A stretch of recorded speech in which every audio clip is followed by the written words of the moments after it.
दोस्तों, क्या आप अपने नाम का सितारा जानना चाहते हैं कि आपके नाम का क्या सितारा है और आप उस सितारे के जरिए से कोई अमल शुरू करना चाहते हैं? तो ये आपको लाजमी है कि अपने नाम का सितारा मालूम करें। आप इस वीडियो को शुरू से आखिर तक जरूर देखें। अस्सलामु अलैकुम वरहमतुल्लाहि ताला वबरकातुहू। दोस्तों, मैं आज आपकी खिदमत में बहुत ही शानदार तरीका लेकर आया हूँ। अक्सर हमारे अहबाब जो हमसे पूछते हैं कि हमारा सितारा क्या है, हम कैसे मालूम करें कि हमारा सितारा क्या है, क्योंकि अक्सर अमलियात में आपको सितारे की जरूरत पड़ती है। अगर मैं बात करूं इल्म जफर की या इल्म नुजूम की, तो ये एक बहुत ही बारीकी चीज है। अगर ये कहा जाए कि कवायद अमलियात में से ये भी है कि आपको सितारों की वाकिफियत होनी चाहिए, कि जब तक आपको ये मालूम नहीं होगा कि आपका मिजाज क्या है, आपका सितारा क्या है, तब तक आप कोई चीज को नहीं समझ पाएंगे। अगर आप कोई अमल पढ़ते हैं तो उससे पहले ये जरूरी होता है कि आप अपना सितारा मालूम कर लें, फिर उसके बाद उसी साथ में अमल को शुरू करें तो आपको ज्यादा कामयाबी मिलेगी। दोस्तों, मैं आपको बता दूं, इस वीडियो में मैं दो तरीका आपको बताऊंगा जो कि बहुत ही मोतबर तरीका है और कई कुतुब में दर्ज भी है, जिसको मैंने कई सालों से आजमाया है और मैंने बेहतर पाया है। सबसे पहला तरीका यह है कि आपको जब भी मालूम करना हो या जिनका भी सितारा निकालना हो कि इनका सितारा क्या है, तो उसके लिए जरूरी है कि उनके नाम का पहला हरफ देखें।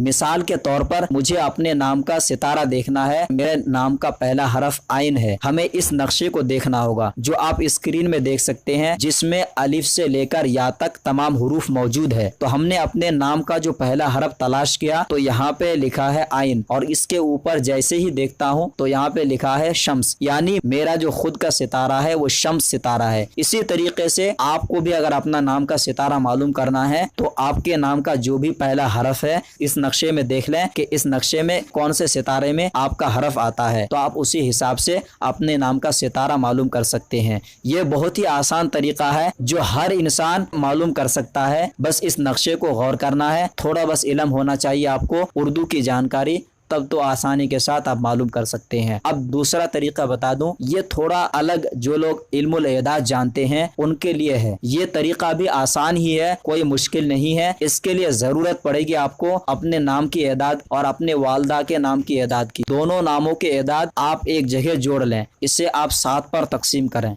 मिसाल के तौर पर मैंने अपने नाम का एदाद लिया 697 और मेरी वालदा का नाम के एदाद, दोनों नामों के एदाद 1400 है। तो हमने जब 1400 एदाद को 7 पर तकसीम किया तो बराबर तकसीम हुआ। तो इसका मतलब यह है कि आप इस नक्शे से देख सकते हैं, अगर तकसीम करने से आपका 1 बचता है तो आपका शम्स सितारा है। अगर तकसीम करने से 2 बचे तो आपका कमर सितारा है। तकसीम करने से अगर 3 बचता है तो आपका सितारा मरीख है। अगर तकसीम करने से 4 बचे तो आपका सितारा अतारद है। और तकसीम करने से अगर 5 बचता है तो आपका सितारा मुश्तरी है। ऐसे ही अगर आपका तकसीम करने से 6 बचता है तो आपका सितारा ज़ोहरा है। तकसीम करने से नाम के 7 बचे तो आपका सितारा ज़ुहल है। दोस्तों, बस आपको इसमें कुछ नहीं करना है, अपने नाम की एदाद और अपने वालदा के नाम की एदाद जोड़कर तकसीम करना है 7 पर। जो भी आदत बचेगा वो आपका सितारा है।